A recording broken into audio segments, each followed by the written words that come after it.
The first thing Emma noticed when she opened her parents' back door wasn't the smell of her mother's lemon candles or the soft hum of the dishwasher. It was the silence.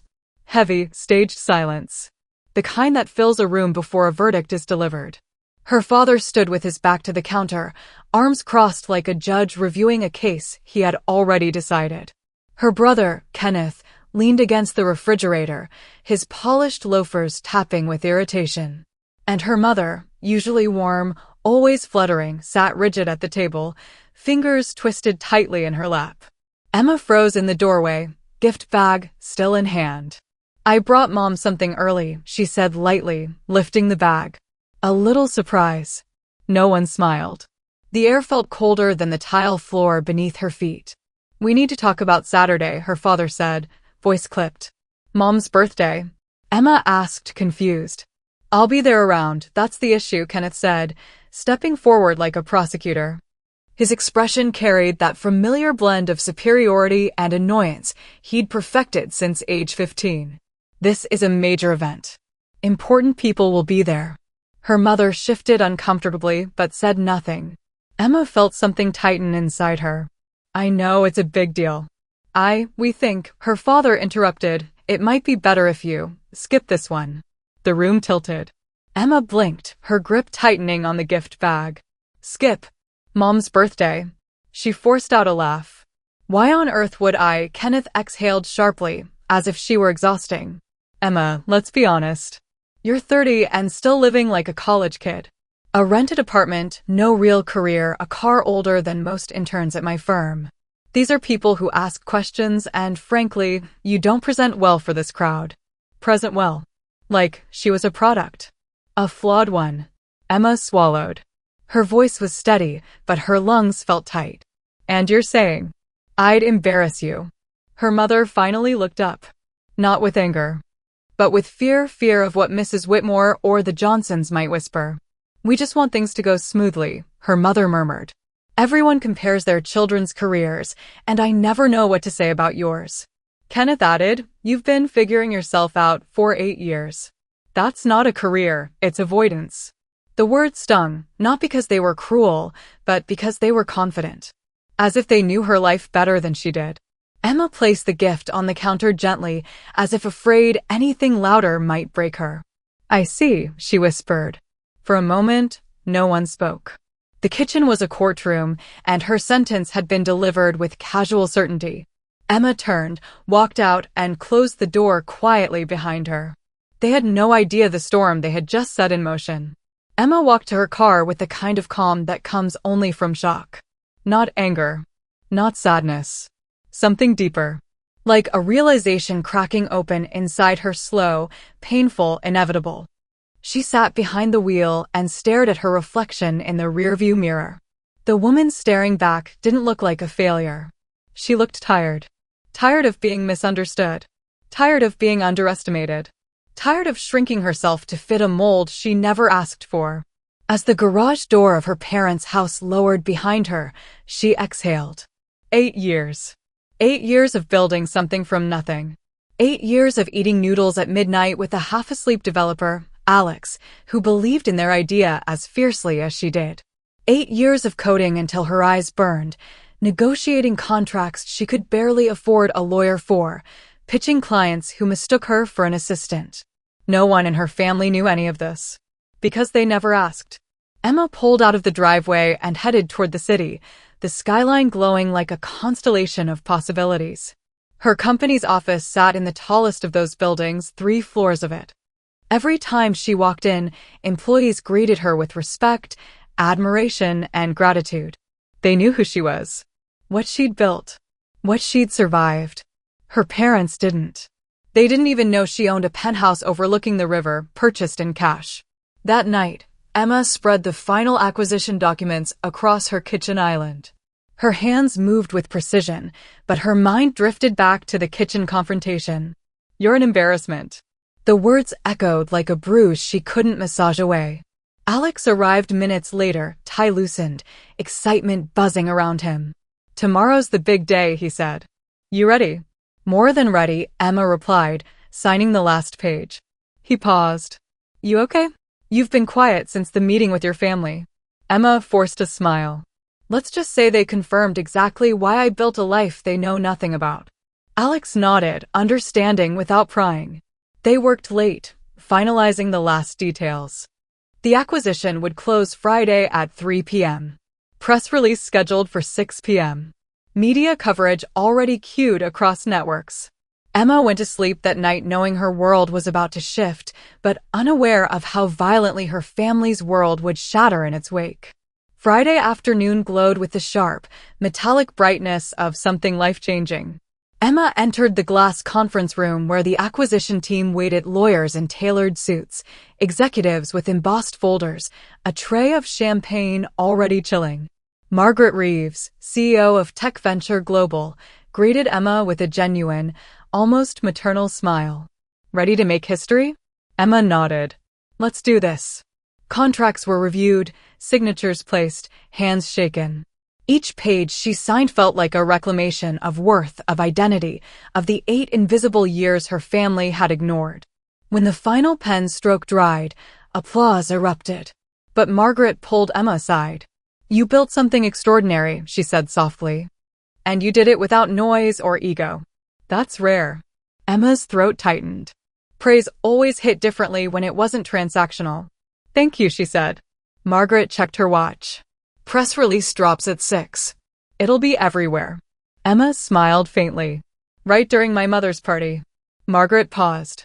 Are you attending? I wasn't invited. Margaret blinked. You're joking. Emma shook her head slowly. They uninvited you from your mother's 60th birthday, the same day you closed a $340 million deal? Because they think I'm a failure, Emma added. Margaret stared for a long moment before letting out a sharp, disbelieving laugh. My God, they're about to have the most uncomfortable evening of their lives. Emma didn't respond. But deep inside, a shift began. Not revenge. Clarity. At 6 p.m., when the press release went live, Emma was barefoot in her living room, wearing her softest sweatshirt, drinking tea. Her phone vibrated nonstop. Local outlets, national blogs, tech hubs, even international platforms. A photo of her, confident, composed, filled every screen. Local entrepreneur sells company for $340 million. She flipped channels. Interviews with industry analysts. Footage of her office. Praise from competitors. Her name trending. Emma felt a strange stillness settle inside her. Then her phone rang again. Her mother.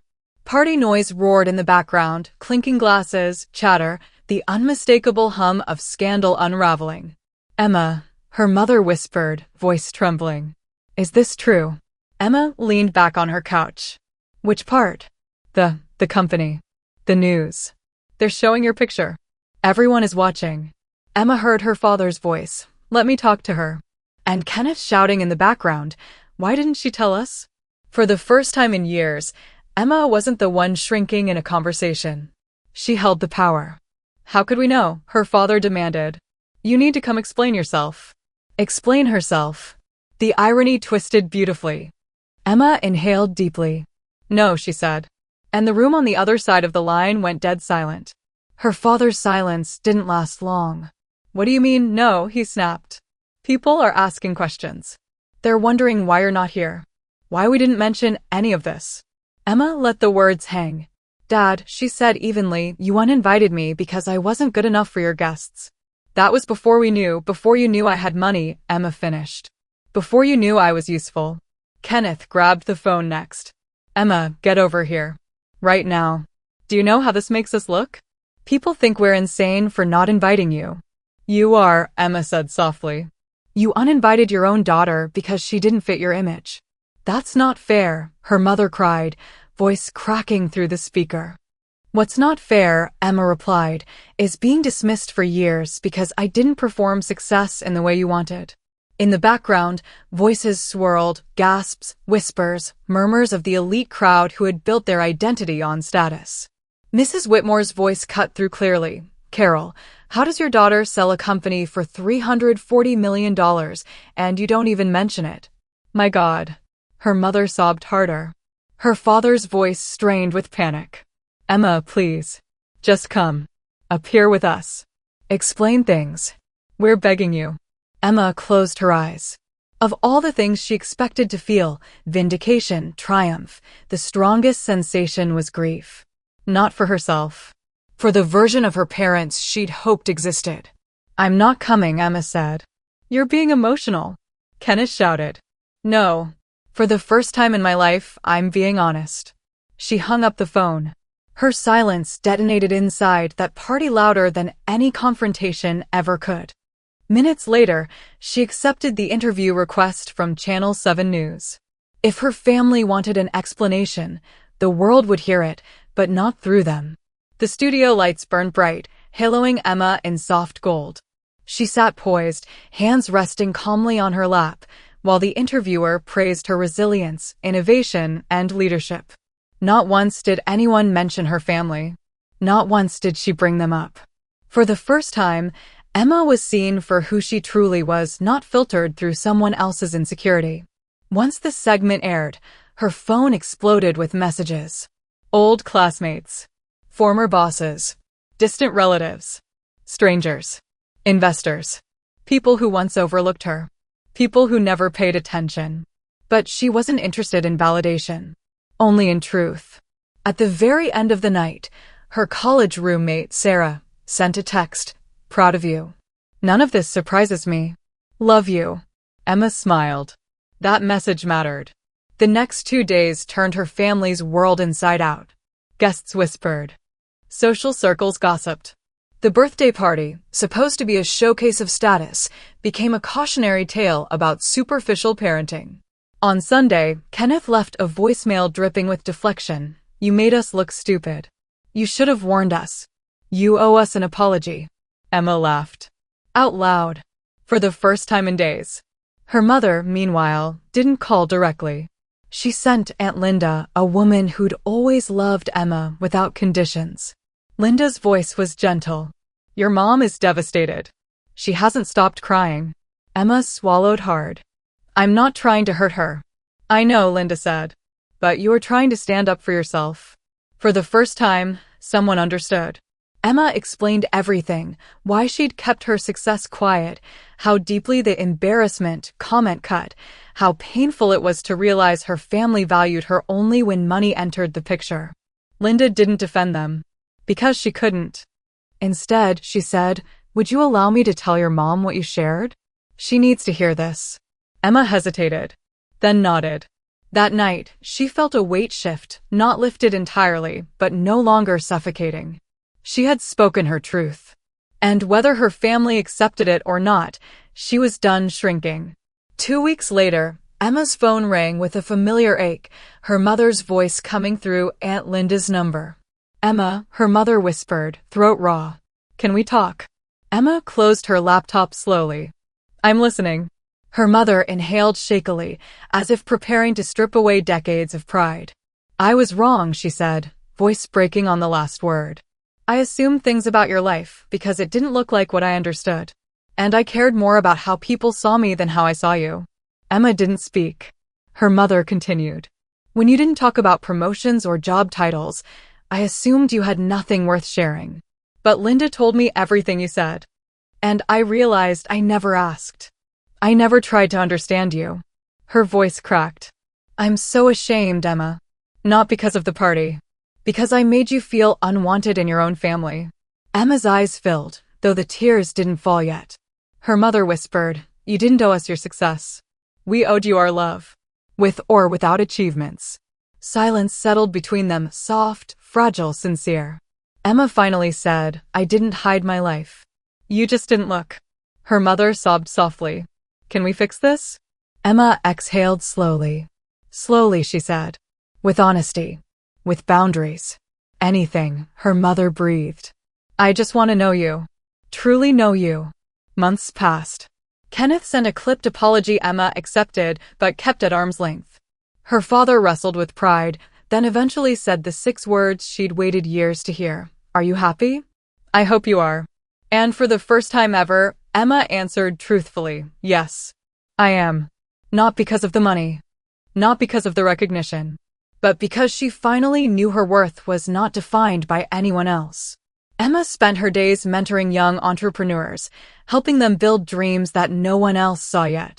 She found peace in watching others grow. She found clarity in building her own life on her own terms. She had been underestimated, dismissed, excluded. And still, she rose. Her story was no longer about revenge. It was about arrival. And she walked into her future not with the weight of her family's expectations, but with the quiet, unshakable power of someone who finally understood she had never needed their approval to shine.